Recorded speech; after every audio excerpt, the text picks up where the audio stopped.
Hi everybody and welcome to my book review, ebook review, audio book review of The Dichotomy of Leadership by Jocko Willink and Leif Babin. Now, just because this sounds like, and it's probably subtitled as a management book, management training book kind of thing, it's really kind of a personal development book, and it's really just a good book, a good read anyway.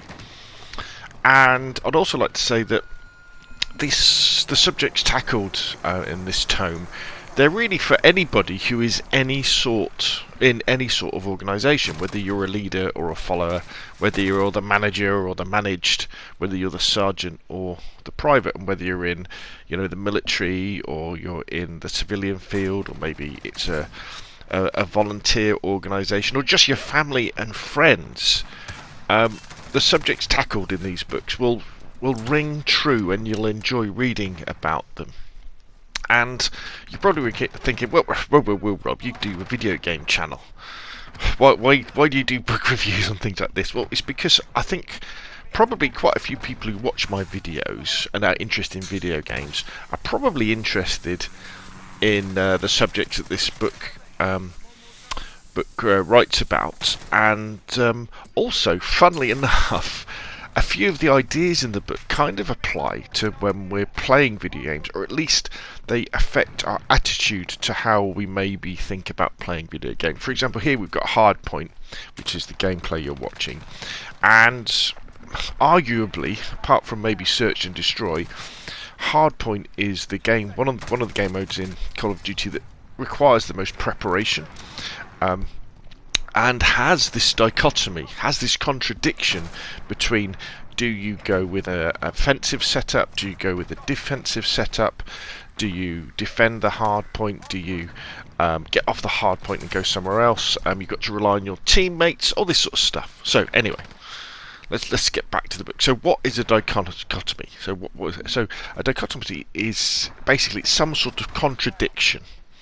And throughout the book, Leif and Jocko are giving you examples of the contradictions that are inherent in relationships, whether that be management relationships or anything, between normally two or three things. So, for example, when you're a manager and you're telling someone how to do something, there's the balance between basically showing them in incredible detail how to do it and kind of holding their hand, and then letting people make mistakes. So it's the balance between those two things. Now, Dichotomy of Leadership is a carry-on from the first book, Extreme Ownership. And one of the problems that probably could have happened with the first book is really that title. The fact that the idea of people maybe looked at the title of Extreme Ownership, written by Navy SEALs, that you think, oh right, this is about extreme management styles, about going in there and kicking, taking names and kicking butt. But none of the stuff that Jocko and Leif talk about is about being extreme in that sort of way. You could probably better have been titled something like Complete Ownership.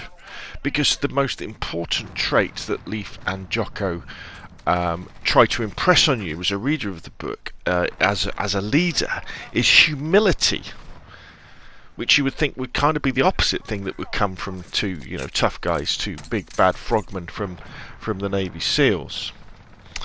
And the Dichotomy of Leadership is really Extreme Ownership Part 2, addressing situations not covered in the first book. And I definitely recommend the first book, and I think I've done a review of it on the channel as well. And it uses the same setup. So what they tend to do is they tell you a story about a SEAL experience, a military experience, the principle they learnt from that experience, and then how they've applied that in the business world, because Jocko and Leif have a company now that they're retired from the military called Echelon Front, which is a management advice company where they go out and they help companies overcome problems or do training sessions, that sort of thing. And Jocko and Leif, they tell really great stories about their times training to be SEALs, where they've been on deployment in Iraq and Afghanistan, really explaining and putting their mistakes out there about the mistakes they made and the lessons they learnt and how those lessons helped them become better leaders and better soldiers. and better followers too, and then how they use these ideas in their post-Navy career at Echelon Front, as I said, to advise real world companies. And some of the chapters you have in the book are under titles such as Owning It but Empowering Others, How to Be Resolute but Not Overbearing, When to Mentor and When to Fire. Bit of a serious one, that one, but it was a good point.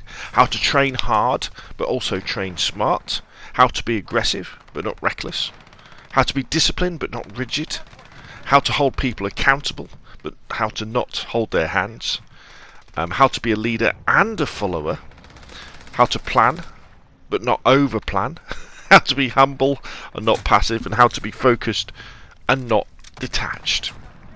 So as you can see, all of these things, they're all about, that balance between one or the other. And, it really is a great listen, because I bought the audiobook version, or a great read. And the solid practical solutions that they list, I guarantee that you'll listen to them and go, oh, I came across that at work, or in my football team, or at home.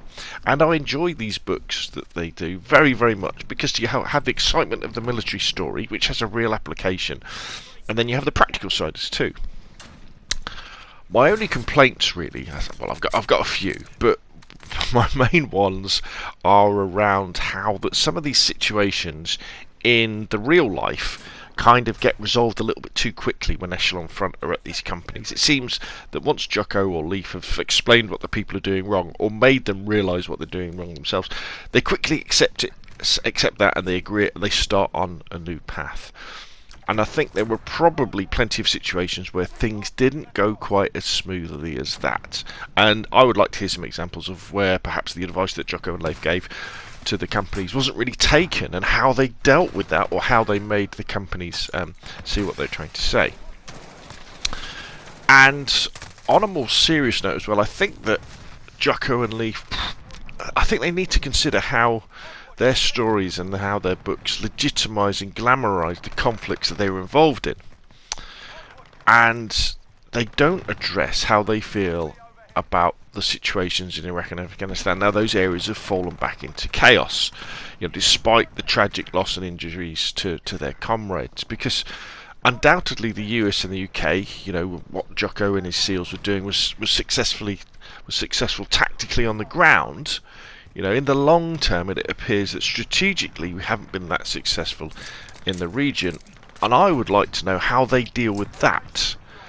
How they deal with the fact that the political leaders have taken focus away from that area, and places that they fought for are now kind of overrun again, and then how emotionally they deal with that. Because I guess the last bit of advice I'd really like for them to follow would be that I think they should have a foreword in the book warning youngsters, and their parents too, to think long and hard before joining the military, or recommending that their children should.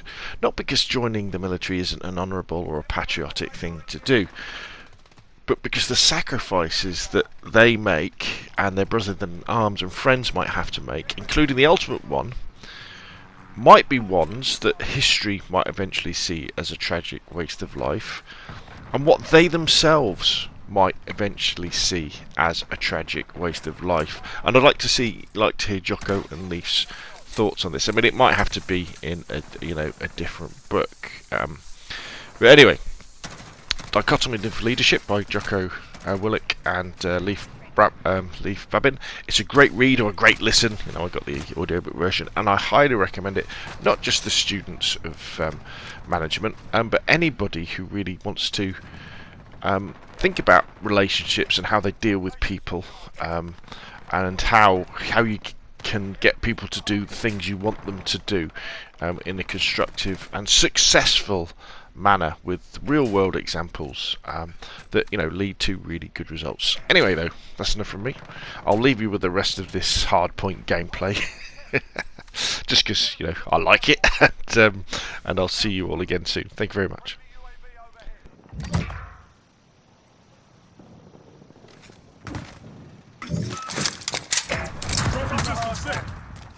Go, get to the next one. Allied cruise missile away. Popping smoke! Enemy at the train track.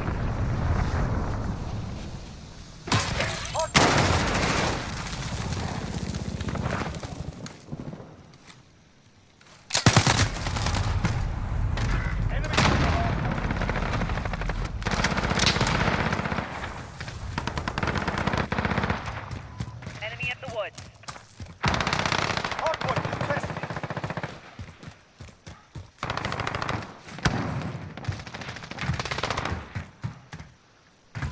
Enemy at the warehouse. Got the hardpoint. 10 seconds. Get ready to move. Friendly UAV overhead. Reload!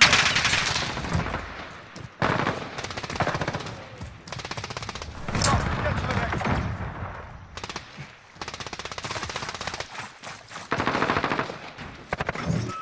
Enemy UAV overhead.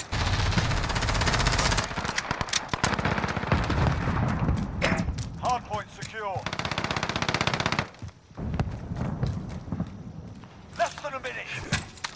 We're almost there. Let's bring it home.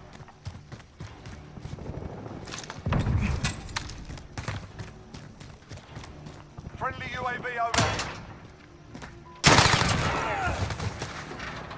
Enemy's taken the hard point.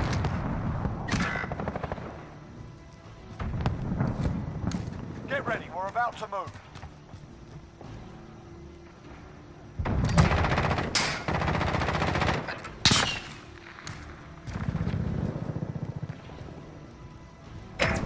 Got the hard point. Go, get to the next one. Enemy at the smokestack.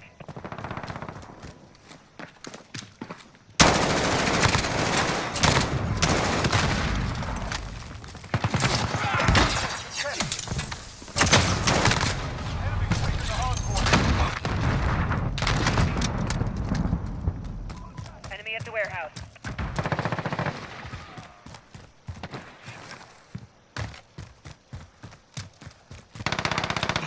Hardpoint contested. Friendly UAV overhead. Trophy system set! Hardpoint contested. Enemy cruise missile incoming. Get ready, we're about to move. Enemy care package inbound. Allied cruise missile away. Enemy at the warehouse. Got the hardpoint. Okay, get to the hardpoint.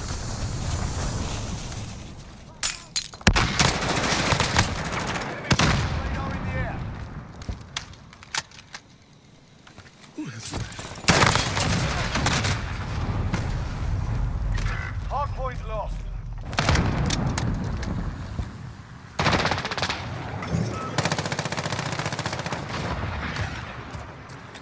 Enemy cruise missile incoming.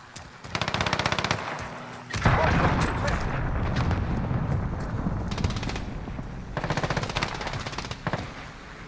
Hardpoint contested. 30 seconds. Time's up. Move your arm.